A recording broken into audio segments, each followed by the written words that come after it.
नहीं नहीं, कभी नहीं मैं पापा। तुम पागल हो गए हो क्या? पर डैड, ऐसे कैसे मैं शादी कर लूं?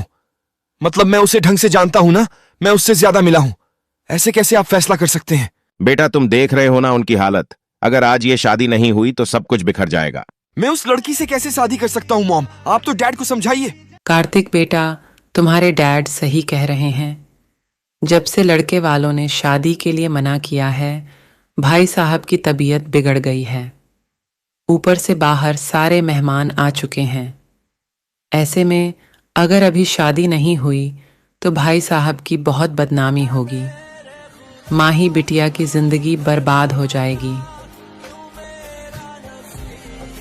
पर माँ, मैं ही क्यों? यहाँ तो बहुत सारे लड़के हैं। युग भी तो है, आप उससे उस लड़की की शादी करवा दीजिए। वो दोनों तो फ्रेंड भी हैं। नहीं करवा सकता, क्योंकि तुम बड़े हो इसलिए तुम्हें बोल रहा हूं।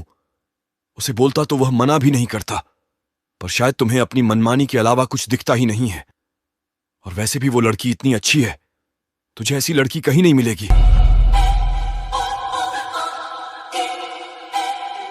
ठीक है, पर केवल शादी, इसके अलावा मुझसे और कुछ की उम्मीद मत करिएगा। मुंबई के जाने माने बिजनेसमैन अमरेंद्र प्रताप सिंह अपनी पत्नी वंदना सिंह और दोनों बेटे कार्तिक और युग के साथ अपने बचपन के दोस्त उमाकांत के यहाँ आए थे।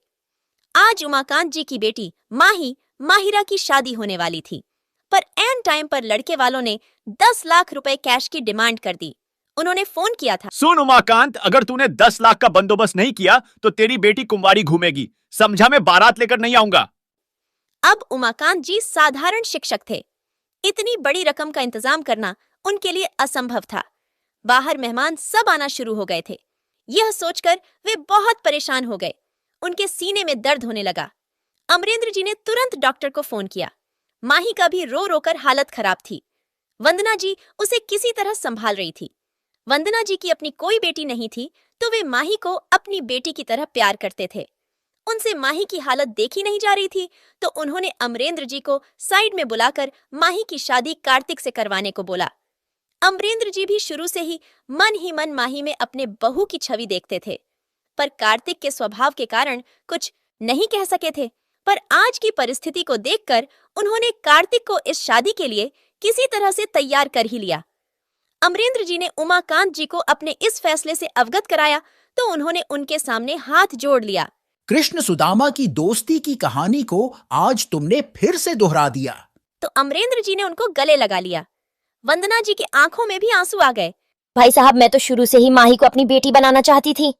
जब माही से पूछा गया तो उसने भी सहमति से सर हिला दिया। फिर से फेरों की रस्में शुरू हो गई। सब कुछ जल्दी जल्दी किया जाने लगा, क्योंकि उमाकांत जी की तबीयत बहुत बिगड़ गई थी। उन्हें जल्दी से अस्पताल ले जाया गया, पर उन्हें बचाया नहीं जा सका। माही का रो रो कर हालत खराब होने लगा, तो वंदना जी और युग ने किसी तरह से उसे चुप कराया। घर आकर उमाकांत जी के अंतिम संस्कार प्रक्रिया शुरू की गई। इस सब में युग पूरी जिम्मेदारी से माही का साथ दिया। कार्तिक को तो जैसे इस सब से कोई मतलब ही नहीं था। सब कुछ अच्छे से संपन्न हो जाने के बाद अमरेंद्र जी अपनी पत्नी, दोनों बेटों और अपनी बहू माही को लेकर वापस मुंबई लौट आए। घर पहुंचने पर जब सब घर के भीतर आने लगे, तो वंदना जी ने कार्तिक और माही को दरवाजा पर ही रोककर खुद अंदर चली गई। अरे ओ पागल औरत, इनको यह रोक कर कहां भाग रही है भगोड़ी? वंदना जी के पति उनको भगोड़ी क्यों बोल रहे थे और उस पर इतना गुस्सा किस बात का कर रहे हैं? क्या अमरेंद्र जी के अंदर कोई आत्मा का प्रवेश हो गया है? और दूसरी तरफ वंदना कहाँ भाग गईं?